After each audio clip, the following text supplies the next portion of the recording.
April 9, 1241. 100,000 European knights, the finest warriors in Christendom, armored in steel and mounted on warhorses bred for war, face an enemy they've been trained their entire lives to defeat. By sunset, 40,000 of them will be dead. The survivors will flee westward carrying a message that will terrify every kingdom from Poland to Portugal. Everything they know about warfare is wrong. Everything they believe about military superiority is a lie. And the force that proved it came from nowhere conquered everyone and rewrote the rules of war so completely that we're still studying their methods 800 years later. This is the story of how Mongol horse archers destroyed the greatest military tradition in European history without losing a single major battle. This is the story of how nomads who ate leather and drank horse blood built the largest contiguous empire the world has ever seen. This is the story of what happens when unstoppable force meets immovable tradition, and tradition shatters like glass. But to understand how 100,000 knights died in a single afternoon, we need to go back 20 years earlier to a world that had no idea the storm was coming. The year is 1220, and Europe is the center of its own universe. From the Atlantic to the Carpathian Mountains, from Scandinavia to Sicily, Christendom dominates. Knights are the ultimate expression of military power, warriors who train from childhood in the art of mounted combat, men encased in steel who charge into battle with lances that can punch through shield walls and cavalry that can break armies. These aren't just soldiers. They're an entire social class, a military aristocracy that defines itself through codes of chivalry and honor, through single combat and glorious charges, through 1,000 years of tradition stretching back to the Roman cavalry and beyond. Every European boy dreams of becoming a knight. Every European king builds his power on their loyalty. And every European military doctrine revolves around one central truth: heavy cavalry wins wars. But 4,000 miles to the east, in a place most Europeans have never heard of and couldn't find on a map, a very different kind of warrior is being forged. The Mongolian steppes.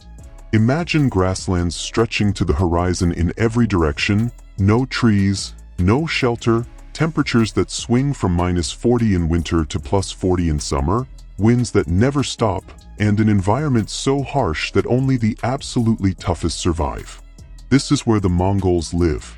Not in castles or cities, but in felt tents called jairs, moving with their herds, following grass and water, existing in a state of perpetual motion that would kill a European peasant in a week.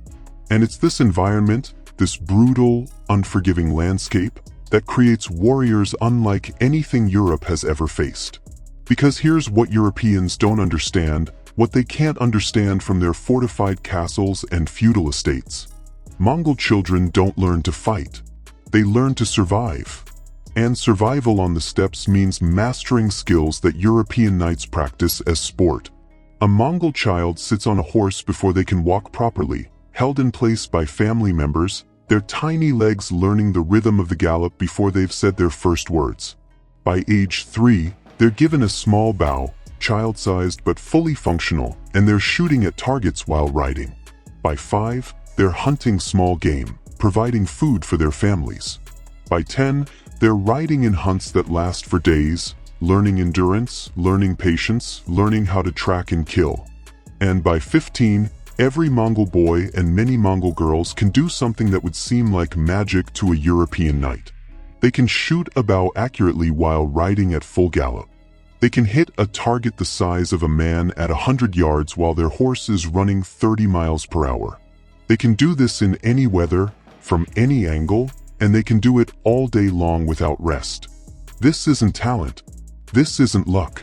This is systematic training from birth in the most demanding environment on Earth, creating warriors who view horsemanship and archery not as military skills but as basic survival requirements. And in 1206, a man who understands exactly how to weaponize this advantage unites the Mongol tribes under a single banner. His birth name is Temujin. History knows him as Genghis Khan. And he's about to revolutionize warfare in ways that won't be matched until the invention of gunpowder changes everything centuries later. But Genghis Khan isn't just a conqueror. He's a systems thinker, an innovator who looks at the traditional way of doing things and asks a simple question. Why? Why do armies have to be organized by family or tribe? Why not organize them by merit, putting the best warriors in command regardless of their birth? Why do soldiers have to fight for glory and honor? Why not fight for victory, using whatever tactics work, abandoning whatever doesn't? Why should warfare be governed by codes and rules that limit effectiveness? Why not treat it as a science, where the only measure of success is winning? These questions seem obvious now, but in the early 13th century, they're revolutionary, radical, almost heretical, because warfare isn't supposed to be about efficiency. It's supposed to be about honor, about proving your courage, about demonstrating your nobility through personal combat. At least, that's what Europeans believe. Genghis Khan believes something else entirely. He believes in organization. Every Mongol warrior is assigned to a unit of 10, called an arban. 10 arbans make a unit of 100, called a jagan. 10 jaguns make a unit of 1,000, called a mingan. And 10 minghans make a tumun, 10,000 warriors, the basic building block of Mongol military power. This decimal system means orders flow smoothly, communication stays clear, and every warrior knows exactly where they fit in the larger machine. Compare this to European armies, where knights fight as individuals or small household units, where coordination is impossible beyond shouted orders and personal loyalty, where the idea of an army functioning as a single coordinated entity is basically unknown. But organization is just the foundation. The real weapon, the thing that makes Mongols so devastating, is something Europeans have seen but never truly understood. The composite bow. Let me explain what this is, because it's not like the simple wooden longbows that English archers will make famous a century later. The Mongol composite bow is a technological marvel, a weapon so advanced that it won't be surpassed until the invention of firearms. It's made from layers of different materials, laminated together with incredible precision. The core is bamboo or wood for flexibility. The belly, the part facing the archer, is made from horn, which resists compression. The back, the part facing away, is made from sinew, which stretches without breaking. These materials are glued together with specialized adhesives and then bound with silk or leather, creating a weapon that's short enough to use from horseback but powerful enough to punch through armor at ranges that would shock European military engineers. A Mongol warrior can accurately shoot this bow up to 300 yards. Let that distance sink in for a moment. 300 yards. 3 football fields. At that range, a European crossbow can't even reach the target. A European knight has to get close to fight, has to charge into melee range, has to expose himself to danger. But a Mongol horse archer can kill from a distance where the enemy can't even touch him. And he can do it while moving at speeds that make him almost impossible to hit. Each warrior carries 60 to 70 arrows in multiple quivers, which means each Mongol rider represents a mobile weapons platform capable of delivering death at long range for extended periods. They can fire 6 arrows per minute while riding at full gallop. A European crossbowman needs 30 seconds to reload a single bolt while standing still. Do the math. In the time it takes a European to reload once, a Mongol has fired 3 arrows while circling at high speed. Multiply this by 20,000 Mongol riders, and what you have isn't an army. It's a storm of arrows moving at the speed of cavalry, impossible to catch, impossible to escape, raining death from distances where traditional warriors are completely helpless. But the truly terrifying thing, the detail that should make every European military commander wake up screaming, is the logistics. Because Mongol warriors don't ride one horse. They ride 3, sometimes 5. They rotate between mounts constantly, which means their horses are always fresh, always fast, always ready to run. This allows Mongol armies to cover distances that seem impossible. 100 miles in a single day. 150 if pushed. European armies consider 30 miles a good day's march. Mongol cavalry can move more than 3 times faster, which means they can appear where they're not expected, attack when the enemy isn't ready, and disappear before reinforcements arrive. And here's where it gets worse. Because Mongol warriors aren't just fast and well-armed. They're disciplined. Brutally, absolutely, mercilessly disciplined. If a warrior abandons his unit, he's executed. If a unit fails to follow orders, the entire unit is executed. If a commander loses a battle through incompetence, he's executed. This isn't cruelty for its own sake. This is Genghis Khan understanding that in warfare, hesitation kills, confusion kills, and individual heroism without coordination kills. So he eliminates those possibilities through fear, through absolute, unwavering consequences. European armies have nobles who question orders, knights who charge when they want to, feudal levies who flee when battles turn bad. Mongol armies have warriors who would rather die than disobey, because disobedience means certain execution while obedience at least offers the chance of survival. By 1219, this military machine has already conquered most of Central Asia, crushed the Jin dynasty in northern China, and absorbed dozens of nomadic tribes. But Europe doesn't know this. Europe has barely heard of the Mongols. They're somewhere beyond the horizon, beyond the civilized world, irrelevant to European affairs. And then something happens that will bring these two worlds into collision. A Mongol trade caravan, traveling peacefully through the Khwarezmian Empire in modern-day Iran and Central Asia, is attacked. The merchants are killed. The goods are seized. When Genghis Khan hears about this, he does what any ruler would do. He sends diplomats to demand compensation and punishment for those responsible. The Shah of Khwarezm, Ala ad-Din Muhammad, makes a decision that will doom his empire. He executes the Mongol diplomats, shaves their beards, kills the leader, sends the survivors back with a message of contempt. Genghis Khan receives this news and says 5 words that seal the fate of millions. You have chosen death.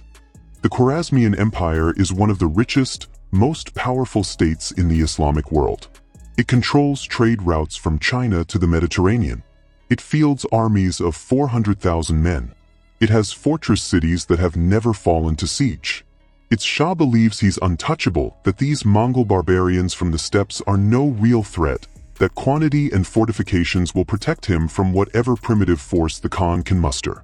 He's about to learn that none of that matters.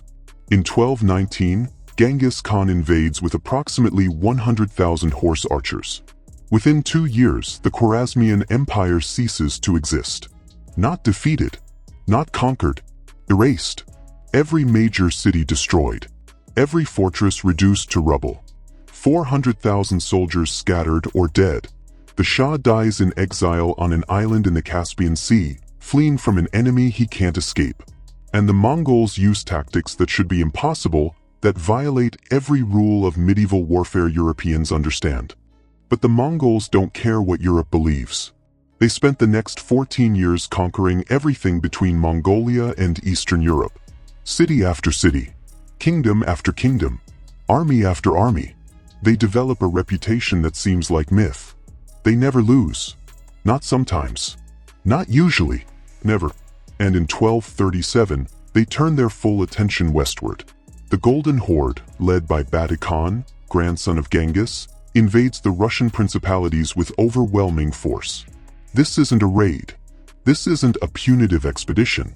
This is systematic conquest. And the Russians, who should know better, who saw what happened at the Kalka River, still fight using traditional tactics. Still believe that courage and steel will overcome arrows and mobility. City after city falls. Moscow burns. Kiev, the mother of Russian cities, is destroyed so completely that when travelers pass through years later, they report nothing but ruins and bones. By 1240, all of Russia is under Mongol control, paying tribute, providing soldiers for Mongol armies, effectively erased as an independent power for the next 240 years. And Europe watches this happen and still doesn't prepare. Still doesn't understand. Still believes that Russian defeat is a Russian problem, that it couldn't happen to them. Until 1241, when the Mongols cross the Carpathian Mountains and enter Europe proper. Now it's not distant kingdoms being conquered. Now it's Christian Europe, the heart of Christendom, facing an enemy that has never lost a battle. Panic spreads. Refugees flood westward with stories of cities erased, armies destroyed, tactics that make traditional warfare obsolete. The Pope calls for a united defense. Kings and princes gather their forces. The greatest army medieval Europe can assemble comes together in Poland. 100,000 heavy cavalry, knights from a dozen kingdoms, the elite of European military power. And they're confident because they have to be confident, because the alternative is accepting that everything they know is wrong. Comment below what country you're watching from and whether you think European knights could defeat Mongol horse archers in open battle. Because what happens next at the Battle of Liegnitz will answer that question in the most brutal way possible, and the answer will reshape European warfare forever. So the impossible has happened. 100,000 European knights, the finest warriors Christendom could assemble, have been annihilated in a single afternoon at the Battle of Liegnitz. 40,000 dead. Duke Henry II beheaded, his skull paraded on a Mongol spear. 9 bags filled with severed ears as proof of the kill count. And the Mongol casualties? Approximately 1,000. A 40-to-1 kill ratio that should be statistically impossible but isn't, because while the Europeans were charging with lances and praying for glory, the Mongols were circling at 200 yards and turning medieval warfare into a mathematical equation where heavy armor plus immobility equals death. But here's the question that should terrify you more than the battle itself. If the Mongols just destroyed the greatest army Europe could field, if they did it in hours using tactics that make 1,000 years of military tradition completely obsolete, if they're now positioned with nothing but open roads between them and Vienna, Paris, Rome, then why are you not speaking Mongolian right now? Why did Western European civilization survive? Was it military genius? Divine intervention? Some last desperate stand where European courage finally overcame Mongol tactics? The answer is none of those things. And understanding what actually saved Europe will change everything you think you know about history, about warfare, and about how close our entire world came to being unrecognizably different. Let me paint the picture of Europe in the summer of 1241, because this is a continent in absolute existential terror. The news from Liegnitz spreads faster than any messenger could carry it, racing from village to village, city to city, kingdom to kingdom, each retelling adding new horrors but never quite capturing the full scope of what happened. 100,000 knights defeated in hours. Not defeated, annihilated. The finest warriors from Poland, Germany, the Teutonic Order, Gun. And on the exact same day, 200 miles south at a place called Mohi in Hungary, another Mongol army under Subutai, the greatest general you've never heard of, has destroyed another 100,000 European soldiers. 2 massive armies, destroyed simultaneously in coordinated attacks across distances that should make coordination impossible. This isn't just military defeat. This is the revelation that everything Europe believes about warfare is wrong. The panic is absolute. In Vienna, nobles are packing valuables and preparing to flee west. In Prague, churches hold continuous prayer services because people genuinely believe this is the apocalypse prophesied in Revelation, the riders of the end times coming to destroy Christendom. In Paris, King Louis IX receives reports and begins fortifying the city even though the Mongols are still 1,000 miles away, because at the speed they travel, 1,000 miles is maybe 2 weeks. In Rome, Pope Gregory IX calls for another crusade, but against what? Against an enemy that doesn't fight the way crusaders expect, that doesn't hold territory in ways that can be recaptured, that moves faster than any European army can respond. The refugees flooding westward bring stories that sound like fantasy. Arrows that punch through armor. Cavalry that appears from nowhere and disappears like ghosts. Discipline so absolute that entire units move as one organism. And tactics? Those damn tactics that turn every European strength into a fatal weakness. Because that's what the Mongols have proven at Liegnitz and Mohi and a dozen smaller battles. European knights are trained for close combat, so the Mongols never close. European armor is impenetrable at sword range, so the Mongols shoot from distances where swords are useless. European cavalry charges are devastating in linear combat, so the Mongols circle and surround. European warfare is based on honor and individual heroism, so the Mongols use coordinated units where individual skill means nothing. Every single thing that makes a European knight formidable has been inverted into a liability. The heavy armor that protects in melee becomes exhausting weight when you're chasing an enemy you can't catch. The warhorse bred for power becomes a slow target compared to Mongol steppe ponies. The lance that can punch through shield walls becomes useless when the enemy stays 200 yards away. And the code of chivalry that governs when and how knights fight becomes suicide when the enemy has no code except victory. European military commanders who survive these battles try to explain what happened, try to write reports that make sense of the impossible, and they can't. Because how do you explain that discipline beats courage? That tactics beat tradition? That a smaller force destroyed a larger one not through superior fighting but through superior thinking? The reports that reach various European courts all say essentially the same thing. We charged. They retreated. We pursued. They surrounded us. They shot arrows until we died. We couldn't reach them. We couldn't stop them. We couldn't do anything except die slowly while they circled just out of reach. It's not warfare as Europe understands it. It's not even combat in the traditional sense. It's more like a hunter methodically killing prey, maintaining distance, staying patient, waiting for exhaustion and blood loss to do the work. And the Mongols, having destroyed the only armies capable of stopping them, advanced deeper into Europe. Batu Khan, commanding the Western campaign, has scouts ranging all the way to the borders of the Holy Roman Empire. Vienna is next on the list, then probably Bavaria, then the Rhineland, then France. There's nothing to stop them. No army left to field. No fortifications that matter because the Mongols learned siege warfare from Chinese engineers and can reduce castles that have never fallen. No tactical innovations because Europe doesn't have time to innovate, doesn't have time to adapt, doesn't even fully understand what needs adapting. The Mongol supply lines are solid. Reinforcements are coming from the east. Local populations are being conscripted as laborers and cannon fodder. Everything is proceeding exactly as planned. The conquest of Europe is not a question of if but when. Summer becomes autumn. Mongol armies consolidate their positions in Hungary and Poland. They're resting horses, gathering supplies, preparing for the final campaign that will carry them to the Atlantic Ocean. Batu Khan is already planning which European cities will be destroyed as examples and which will be spared to become tribute-paying vassals. The Mongol Empire is about to expand its borders to include all of Europe, to control territory from the Pacific to the Atlantic, to rule over half the human population. And then, in December of 1241, everything changes. Not because of European resistance, not because of military defeat, but because of something happening 5,000 miles away that has nothing to do with the war in Europe. December 11th, 1241. In Karakorum, the Mongol capital deep in the heart of Mongolia, Great Khan Ogdi, son of Genghis Khan and supreme ruler of the Mongol Empire, dies. He's 56 years old. The official cause is probably alcoholism, possibly poisoning, definitely not combat because Ogdi hasn't personally led armies in years. And his death, this one man dying of natural causes thousands of miles from any European battlefield, does what 100,000 knights could not do. It stops the Mongol invasion cold.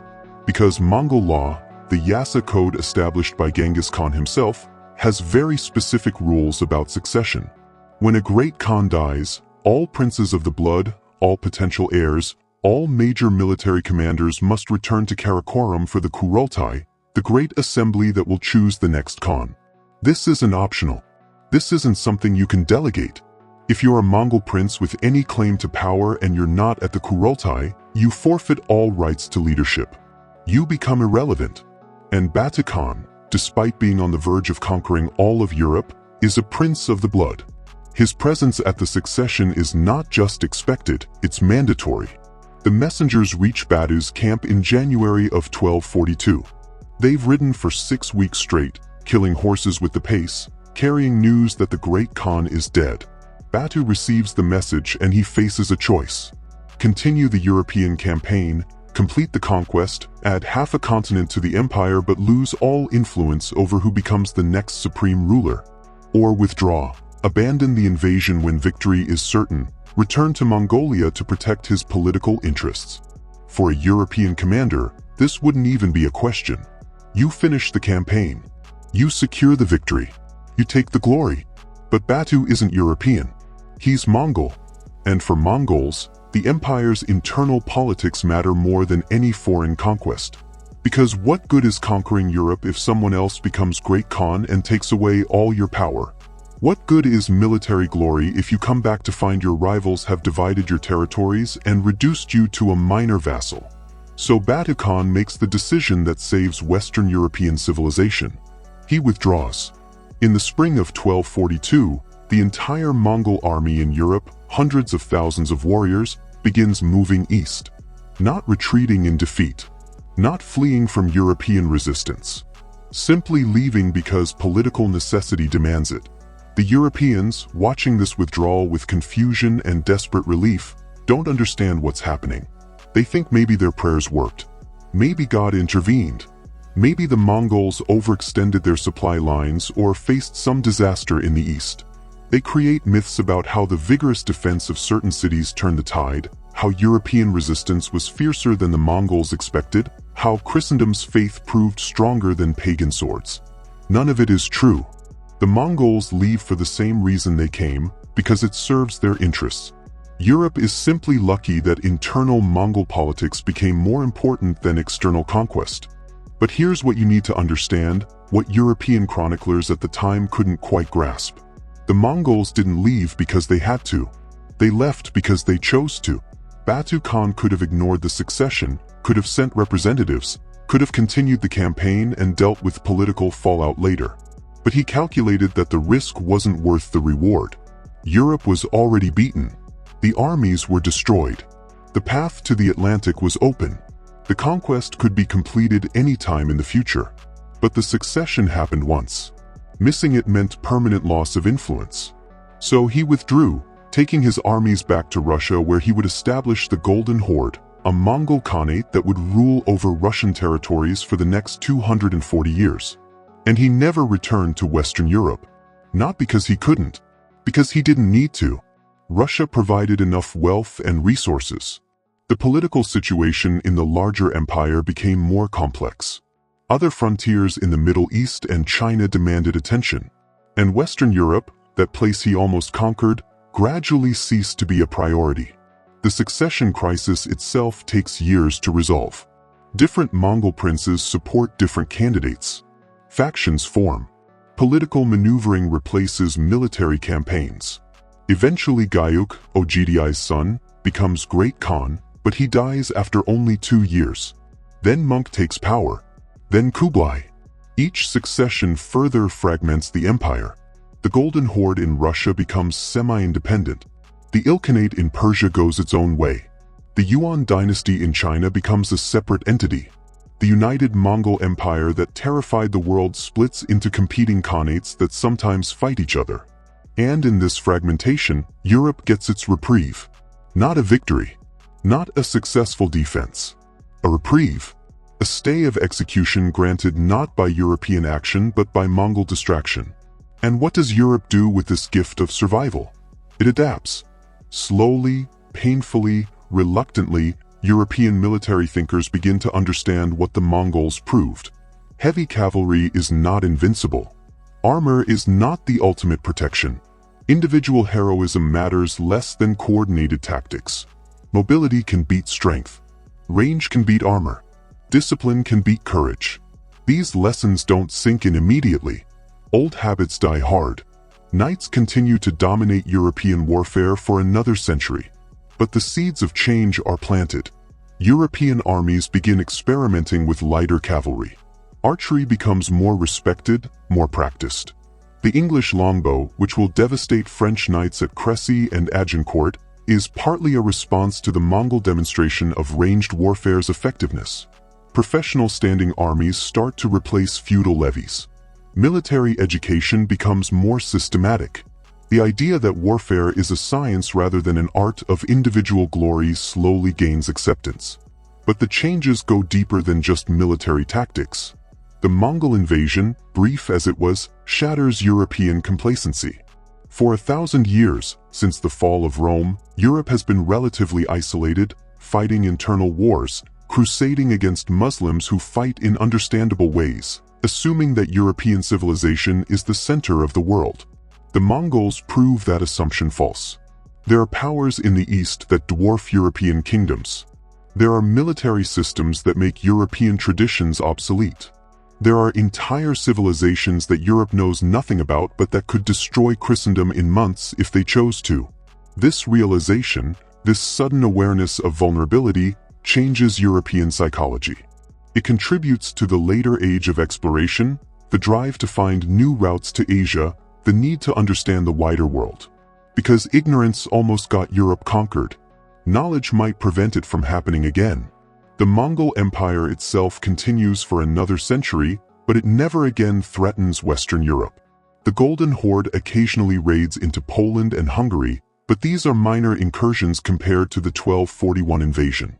The empire's focus shifts to consolidating existing conquests, managing the massive territories already under control, and eventually dealing with internal decay. Because empires built on conquest face a fundamental problem. What do you do when there's nothing left to conquer? How do you maintain unity when expansion stops? The Mongols never solve this problem. The empire fragments, the Khanates decline, conquered peoples gradually reassert independence. By 1368, the Yuan dynasty in China falls to the Ming Rebellion.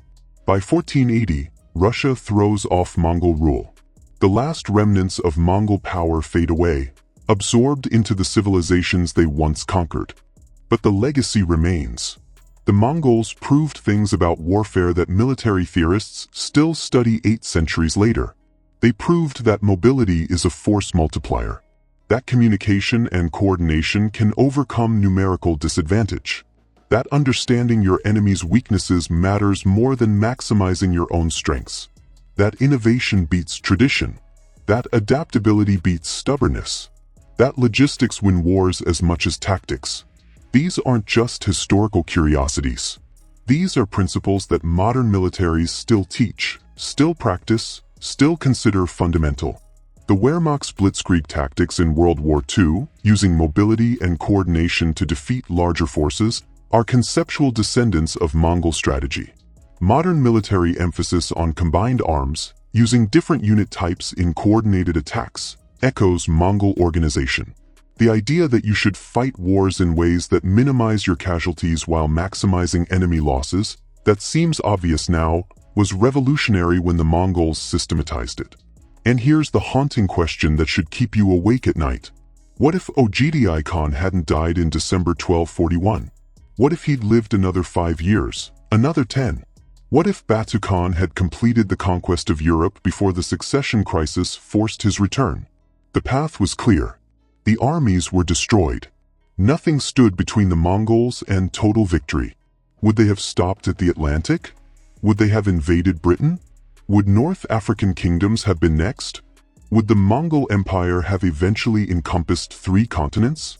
And if Europe had been conquered, if Mongol rule had been established from the Pacific to the Atlantic, what would our world look like now?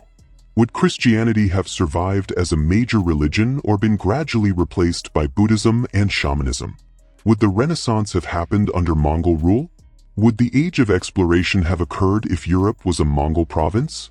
Would the Industrial Revolution have started in England or somewhere in Asia? Would democracy have developed? Would the modern world exist in any form we'd recognize? These aren't idle questions. These are genuine alternate history scenarios that were one old man's death away from becoming reality. European civilization, everything that grew from it, all of Western culture and technology and philosophy, survived not through strength or courage or divine favor, but through cosmic luck. One man died at the right time in the right way to trigger political processes that pulled Mongol armies away from certain victory. That's not a comfortable truth. We like to think that our civilization survived because it was superior, because European values and military prowess were strong enough to resist conquest. But the historical record is clear. Europe was beaten. The Mongols were hours away from completing one of history's most comprehensive conquests. And they stopped not because they were defeated but because they chose to leave. That's not a victory. That's not something to celebrate. That's a reminder of how fragile civilization is, How close we came to losing everything, how much of history depends on chance rather than destiny. The Battle of Liegnitz and the Mongol withdrawal become warnings about the dangers of assumptions. Europe assumed its military tradition was superior. It was wrong. Europe assumed heavy cavalry was invincible. It was wrong. Europe assumed that courage and faith would overcome tactical innovation. It was wrong. And it survived not by learning these lessons in time, but by getting lucky after failing to learn them. The question for us, centuries later, is whether we're making similar mistakes. Are we assuming our current military doctrines are optimal? Are we dismissing threats because they don't fit our expectations? Are we so invested in traditional ways of doing things that we'd fail to recognize revolutionary new approaches until they defeat us? The Mongols didn't just conquer territory. They conquered assumptions. They proved that the way things have always been done is not necessarily the way things must be done. That innovation can overcome tradition. That thinking differently can be more powerful than fighting harder. So what's the real lesson of the Mongol conquests? Is it that European civilization was fragile? Is it that military innovation matters more than military tradition? Is it that we survived through luck rather than superiority?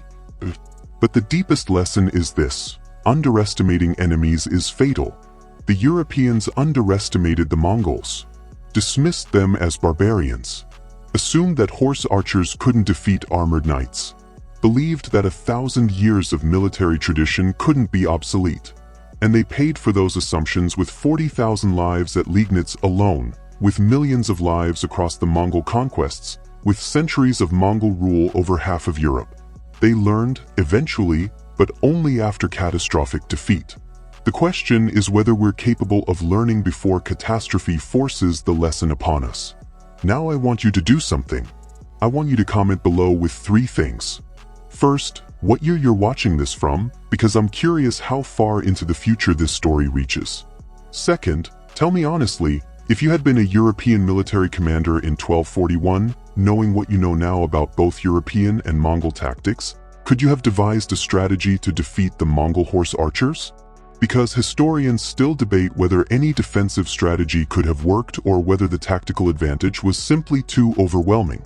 And third, tell me what modern assumptions you think we're making that might be as wrong as the European assumptions about heavy cavalry. What are we so certain about that we dismiss contrary evidence? What traditions are we so invested in that we'd fail to recognize when they become obsolete? Because the pattern doesn't end with the Mongols. It repeats throughout history. And maybe, just maybe, by understanding how close Europe came to conquest, by recognizing how much we owe to one man's death at the right moment, we can learn to question our own assumptions before they become fatal. Hit that subscribe button if you want more stories about the moments when history balanced on a knife's edge, when everything we take for granted almost didn't happen, when the world came within inches of being completely different. Share this video with someone who needs to understand that our civilization isn't inevitable, that survival often depends more on luck than strength, that the greatest threat is often the one we dismiss because it doesn't match our expectations. And drop a like if this story changed how you think about military history, about cultural survival, about the role of chance in shaping our world. Because the Mongols didn't just almost conquer Europe. They revealed a truth about human civilization that we still haven't fully accepted. We're all more vulnerable than we think.